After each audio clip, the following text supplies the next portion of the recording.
మలయాళ సినిమాలు ఇప్పుడు దేశవ్యాప్తంగా పేరొందుతున్నాయి. మంజుమ్మల్ బాయ్స్, ప్రేమలు, ది గోట్ లైఫ్ మూవీలను చూసి ఈ సినిమాకు దేశవ్యాప్తంగా మంగళహారతులు పట్టేశారు. అంతేకాదు, ఆవేశం మూవీ చూసి దేశం మొత్తం పూనకాలతో ఊగిపోయింది. మాలీవుడ్ నుంచి వచ్చిన 2018 సినిమా చూసి ఇది సినిమా కాదు, అది రియల్ లైఫ్ అంటూ మూవీని చూసిన ప్రతి ఒక్కరూ కన్నీళ్లు పెట్టుకున్నారు. ఇక ఆట్టం సినిమాకు తాజాగా జాతీయ ఉత్తమ చిత్రంగా అవార్డు రావటంతో మలయాళ ఇండస్ట్రీ ఫేమ్ మరో రేంజ్కి వెళ్లిపోయింది. ఇదంతా కాయనికి ఒక్క సైడు మాత్రమే, మరి అక్కడ రియల్గా జరుగుతున్నది వేరే. మాలీవుడ్లో ఉన్న మరో సైడ్ చూసి ఛీఛీ, అవకాశాల ఆశ చూపి ఫీమేల్ యాక్టర్స్ ని ఇలా హింసిస్తున్నారా అని అంటున్నారు. హేమ వచ్చిన కమిటీ ఇచ్చిన నివేదిక చూసి దేశ ప్రజలు షాకయ్యారు. కనిపించేంత అందంగా మలయాళ ఇండస్ట్రీ లేదని అందరూ అంటున్నారు. అయితే మాలీవుడ్లోనే కాకుండా టాలీవుడ్, కోలీవుడ్, భోజ్పురి ఇలా చాలా ఇండస్ట్రీలల్లో లైంగిక వేధింపులు ఉన్నాయని, వీటిపై కూడా కమిటీలు వెయ్యాలి అని చాలామంది అడుగుతున్నారు. హేమ కమిటీ ఇచ్చిన నివేదికపై ప్రభుత్వం స్పందించడంతో మాలీవుడ్ బాధితులు ఒక్కొక్కరు బయటకు వస్తున్నారు. వీరితో పాటు కోలీవుడ్, టాలీవుడ్ ఇలా అని అనేక సినీ పరిశ్రమలో ఉన్న హీరోయిన్స్, నటులు కూడా వారిపై జరిగిన లైంగిక వేధింపును బయటపడుతున్నారు. తాజాగా తమిళ సీనియర్ నటి బయటకు వచ్చి తనపై జరిగిన ఘోర సంఘటనను చెప్పి కన్నీరు పెట్టుకుంది. ఒక దర్శకుడు తనపై సైకోలా ప్రవర్తించి తన ప్రైవేటు భాగాలను తాకుతూ అమానుషంగా ప్రవర్తించాడని చెప్పటంతో సినీ పరిశ్రమ ఉలిక్కిపడింది. ఆ హీరోయిన్ ఎవరో కాదు, అలనాటి అందాల తార సౌమ్య. నా కెరీర్ ప్రారంభంలో ఓ సినిమా చేశా. అయితే ఆ సినిమాను మహిళ డైరెక్షన్ చేసింది. పైకి పేరు మాత్రమే ఆమెది కానీ డైరెక్షన్ చేసింది మాత్రం ఆమె భర్త. అప్పటికే నేను చాలా చిన్నపిల్లను. నా వయసు 18 ఏళ్లు కాబట్టి నన్ను వాళ్ళింటికి తీసుకుని వెళ్లేవారు. అలా తీసుకువెళ్లిన నన్ను లైంగికంగా ఎలా కావాలంటే అలా వేధించేవాడు ఆ డైరెక్టర్. అతడి ఆనందం కోసం నా ప్రైవేటు పార్టుల్లో రాడ్లు పెట్టేవాడు అని చెప్పి కన్నీటి పర్యంతమైంది హీరోయిన్ సౌమ్య. అయితే డైరెక్టర్ పేరు బయటకు చెప్పలేదు సౌమ్య.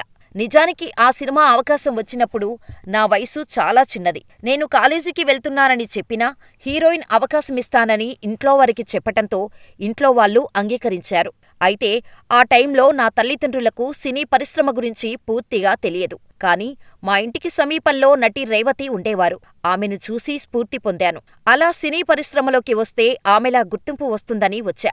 అయితే నాపై లైంగిక దాడికి పాల్పడిన దర్శకుడే తన సొంత కుమార్తెపై కూడా అత్యాచారం చేశాడనే ఆరోపణలు ఉన్నాయి. అయితే ఆ వివాదాన్ని గుట్టుచప్పుడు కాకుండా చేసుకున్నారు అని సౌమ్య చెప్పుకొచ్చారు. చిన్నతనంలో నా నిస్సహాయత, అమాయకత్వం చూసి నన్ను ఓ శృంగారానికి బానిసగా చేసుకునేలా ప్రయత్నం చేశాడు ఆ డైరెక్టర్. ఇది జరిగి చాలా సంవత్సరాలు గడిచిపోయింది. అయినప్పటికీ నాపై జరిగిన లైంగిక వేధింపులు, లీలలు చెప్పాలని ఈరోజు నోరెత్తాను.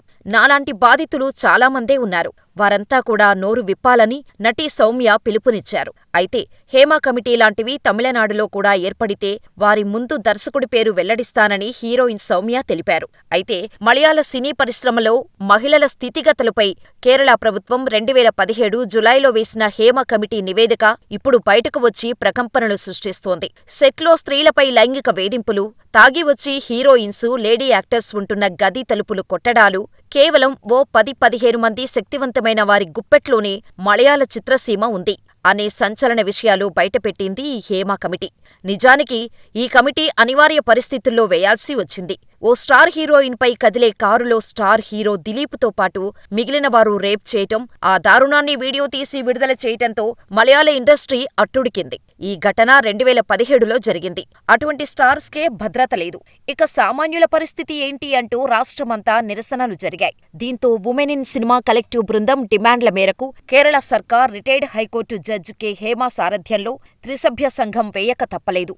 తెలుగు టి. శారద కూడా అందులో మెంబరే. ఆ కమిటీ 2019 డిసెంబర్ 31కే తన నివేదికను ప్రభుత్వానికి సమర్పించింది. కానీ ఇప్పటివరకు బయటకు రానివ్వకుండా కేరళ సర్కార్ చాలా జాగ్రత్త పడింది. తాజాగా హైకోర్టులో ఓ నటి అభ్యర్థనను తోసిపుచ్చటంతో నివేదిక బయటకు వచ్చింది.